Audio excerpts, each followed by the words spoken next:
Olá a todos, meu nome é Maiara, eu sou astróloga e taróloga e hoje eu tô aqui pra gente conversar sobre astrologia. Eu nem acredito que depois de meses, até que enfim, a gente vai conversar sobre astrologia. Tinha conversado com vocês lá no vídeo do Eremita, falando que eu não iria fazer vídeos de astrologia porque eu não queria editar. Só que isso é muito vago, né? Como assim ela não quer editar? O que tem a ver? O que acontece? Os oráculos, o tarô, a astrologia, eles conversam com a gente através de imagens. E o tarô, eu vou pegar uma carta aqui pra vocês. Ó, se eu fosse falar sobre essa carta aqui, é só eu mostrar ela e mostrar a simbologia dela, fica muito mais fácil falar sobre ela. Inclusive, essa carta aqui é maravilhosa, que ela traga toda a energia dela pra gente. Essa carta aqui fala de vitórias. Aqui não dá pra ver muito bem nesse deck específico, esse 6 de paus desse deck, mas geralmente mostra um cavaleiro chegando de uma vitória e sendo super bem recebido e celebrado pelas pessoas, né? Então essa carta fala de reconhecimento, vitórias, conquistas, enfim. É fácil explicar quando a gente tem a imagem aqui, né? Então, na astrologia eu tava tendo que fazer edição para mostrar as imagens e tudo mais.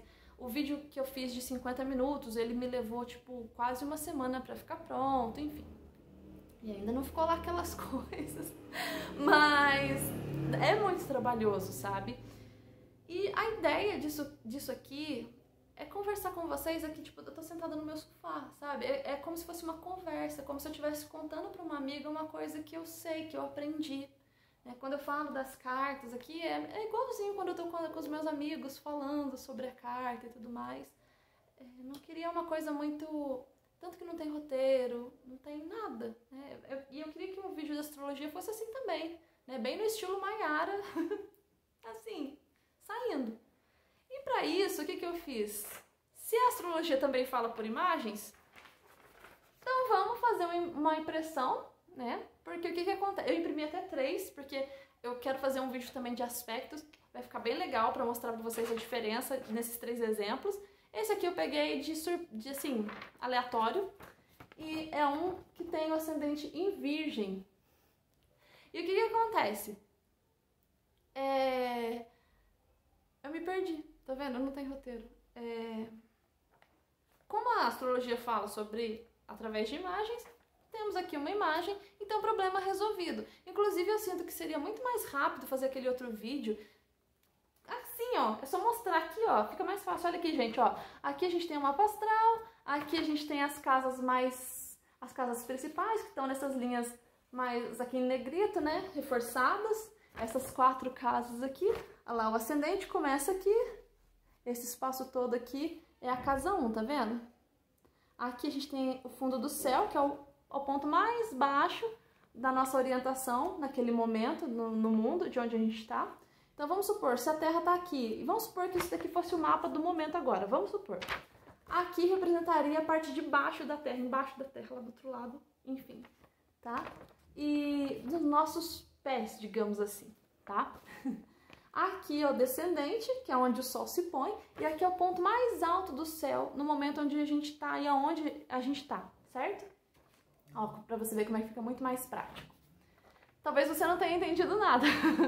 Se tá difícil entender também, me orienta nos comentários, gente. Eu quero trazer uma coisa que dê pra entender também, tá bom? Então, eu fui tirar correndo a impressão, eu nem pensei nisso, mas aqui a gente tem o sistema de casas mais conhecido, que é o Plácidos, que é o mais usado aí, enfim. Tem softwares usam ele como default. É default que fala, gente? Enfim, e aí o que acontece? Tá nesse sistema de casas mesmo, vai dar pra entender. Então, aqui a gente tem a cúspide, essas linhas são chamadas de cúspide, tá, gente? A cúspide da casa 1 tá no ascendente, nesse sistema de casas. A cúspide da casa 2, a cúspide da casa 3, a cúspide da casa 4. Então, o fundo do céu, que é o ponto mais baixo, é sempre a casa 4, tá bom? A casa 1, gente, o que ela fala? Ela é o ponto de entrada do mapa astral. Tudo aquilo que vai ser trabalhado aqui dentro passa por isso aqui primeiro. Então, é muito importante que seja visualizado por esse ponto aqui. A gente vai falar sobre visualização ou não das casas, enfim, tá? O que acontece? Essa casa 1, ela fala da visão da pessoa, de si mesma, do mundo, da vida, das coisas. Fala do corpo dela, da cabeça, da saúde, da estrutura física dela. É como se fosse a ligação entre ela, essa aqui é ela por dentro também, né? Aqui também fala de um todo, fala do meio externo também, como vocês vão ver daqui a pouco.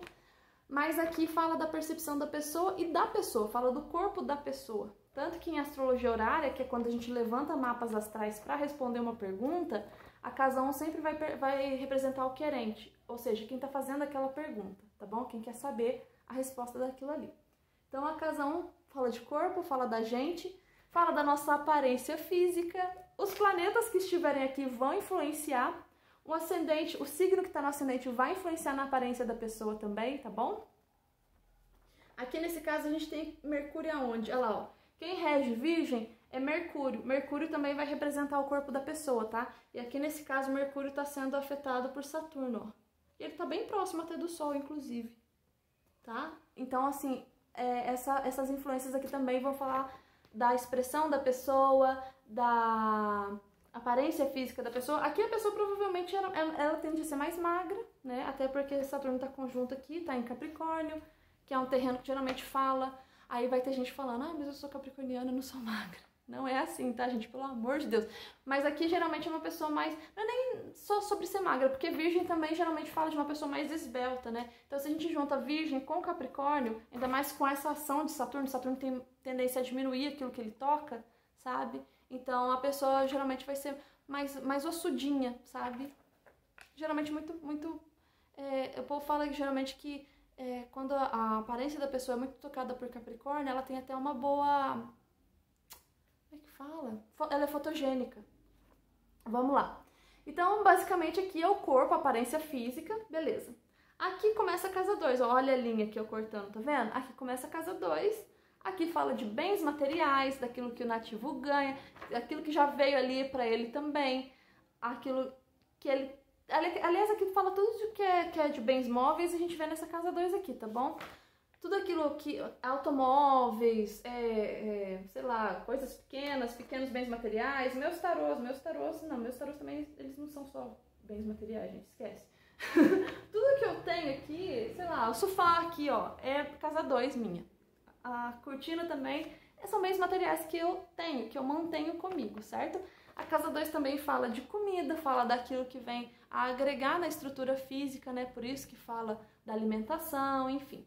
Fala dos valores que foram dados para a pessoa. É um complemento da pessoa, o primeiro contato que a pessoa tem com o meio externo, tá? Aqui a casa 3 fala da vizinhança, as pessoas que vieram no pacote da vida, os amigos de infância, que não foi, geralmente assim, amigos de infância não é a gente que escolhe, assim, né? Geralmente são pessoas mais próximas ali da vizinhança, casa 3.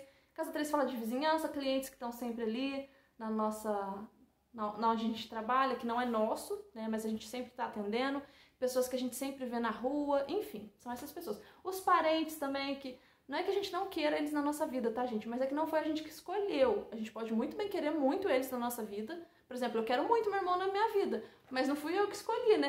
Ele pra ser meu irmão e tal. Mas eu escolheria se eu pudesse. Mas vocês entenderam, né? Que são pessoas que vieram no pacote da vida.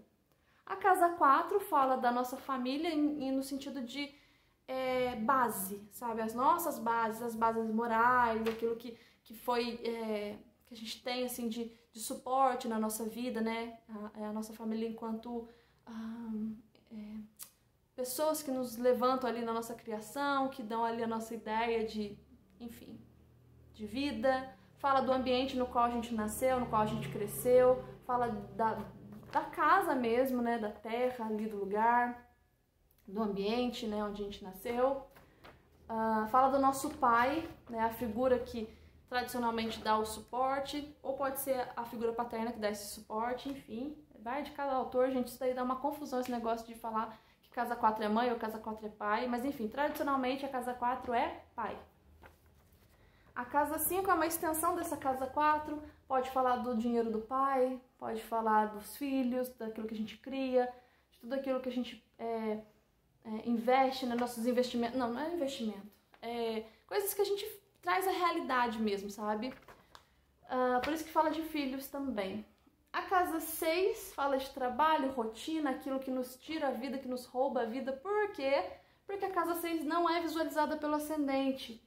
Gente, eu falei que aqui é um outro sistema de casas, mas tradicionalmente, as casas eram por signos inteiros. Então, a casa 1, não importa se o ascendente está aqui ou aqui, a casa 1 sempre começa aqui, nos signos inteiros, sabe? E a essência disso, a gente teria que ter falado sobre aspectos antes para explicar. Mas, para resumir, a casa 6 não visualiza o ascendente. Então, é uma casa de perda de vida, é uma casa onde a gente tem labuta, é o júbilo de Marte, então é onde a gente tem que correr atrás das coisas para conseguir, coisas que nos colocam em condição de servidores, sabe? A casa 7 fala do outro. Isso aqui são pessoas com quem a gente firma acordos, ou pessoas com quem a gente tem algum tipo de luta, de competição, inimigos declarados. Num processo, ele fala de pessoas que estão contra a gente no processo, enfim. Fala também da pessoa com quem a gente casa, com a gente tem um relacionamento mais longo. Ah, lembrando, a casa 5 também fala de paixão, de amor. O povo costuma confundir, tá? Acha que a casa 7 fala de amor e tudo mais. Não é bem assim, não. A casa 7 fala mais do compromisso que você tem com o outro. Casa 5 fala de amor, de paixão, de sexo e tudo mais. É o júbilo de Vênus, né? Mas a casa 7 fala do compromisso em si. A casa 8 também é uma casa não visualizada pelo ascendente, também é uma casa que rouba a vida, fala de doenças, fala de mortes, não só a nossa, né? Fala também das pessoas em volta, fala de herança, fala do dinheiro do cônjuge, porque a casa 2 da casa 7, e a casa 7 é a pessoa com quem a gente casa, né? Enfim, eu tô com medo de não dar tempo, porque eu acho que tá ficando grande esse vídeo. Mas vamos lá. Se não der tempo, eu termino de falar das casas depois, tá bom, gente? Aí tem a casa 9. Opa, aqui. Tô nervosa porque eu tô com medo de não dar tempo. Aí tem a casa 9, que fala de viagens, fala de encontro com aquilo que vem de fora. É o júbilo do sol, então fala daquelas vivências individuais, sabe? Da gente seguir nosso próprio propósito, nosso próprio caminho, fala de estudos superiores, aquilo que nos impulsiona para nossa carreira. Porque os estudos superiores, faculdade, estudos profissionalizantes, eles têm muito a ver com aquilo que nos impulsiona para o nosso caminho individual. O que a gente quer fazer da carreira? É ele que dá aquele impulso. Então a casa 9 fala disso. Aí aqui na casa 10 a gente fala de carreira, reputação. Ah, lembrando, a casa 9 também fala muito de religião, de crenças, daquilo que a gente acredita que está acima, né? Enfim, espiritualidade, né, também. A fortuna do sol, né? O júbilo do sol, perdão.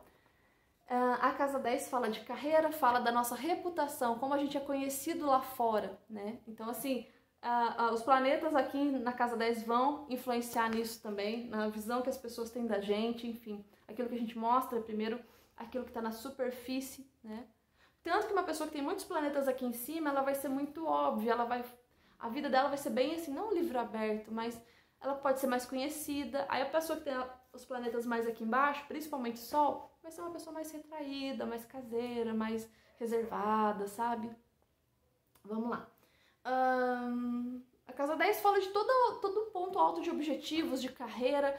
A casa 6 fala de trabalho, que a gente tem que acordar cedo, tem que ir todo dia. Agora a casa 10 não, fala de carreira, fala daquilo que nos traz reconhecimento, ou que deveria trazer reconhecimento, né? Aquele objetivo maior, o que a gente quer fazer nessa vida, nas nossas vocações e tudo mais, sabe? A vocação também é vista na casa 9, como eu disse, é o júbilo do sol, né? Então, e a casa 9 é que fala muito também, os nossos estudos superiores falam muito sobre o caminho também, o qual a gente quer prosseguir na nossa carreira, sabe? O que a gente quer fazer, pelo que a gente quer viver, né?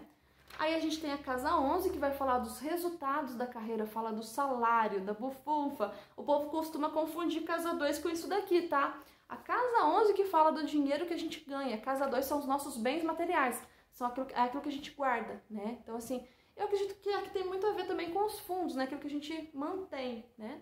Mas aqui é salário, são ganhos da carreira, são ganhos por causa do nosso reconhecimento, sabe? A casa 11 também fala de amigos que têm objetivos parecidos, objetivos em comum, que têm uma carreira parecida, que, enfim, né? Grupos de pessoas que nos levem, ou que a gente conhece por causa da nossa carreira. Tô falando muito rápido, porque eu tô com medo de não dar tempo. E depois a gente tem a casa 12. A casa 12 é uma casa oculta também, que não visualiza o ascendente.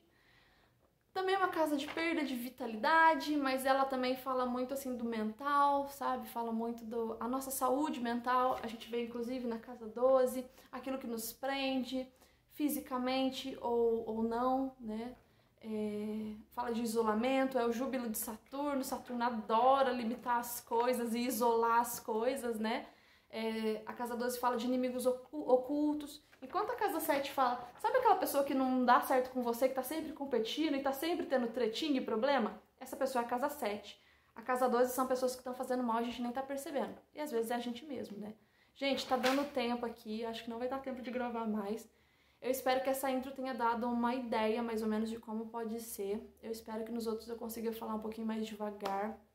É isso, esteja no próximo vídeo comigo, não desiste de mim, eu tenho certeza que vai ter bastante assuntos legais pra gente conversar através disso daqui, tá bom? Surgindo dúvidas, a gente pode ir falando em outros vídeos, sem problemas, sem pressa. Aos poucos a gente vai tirando dúvidas, tá bom?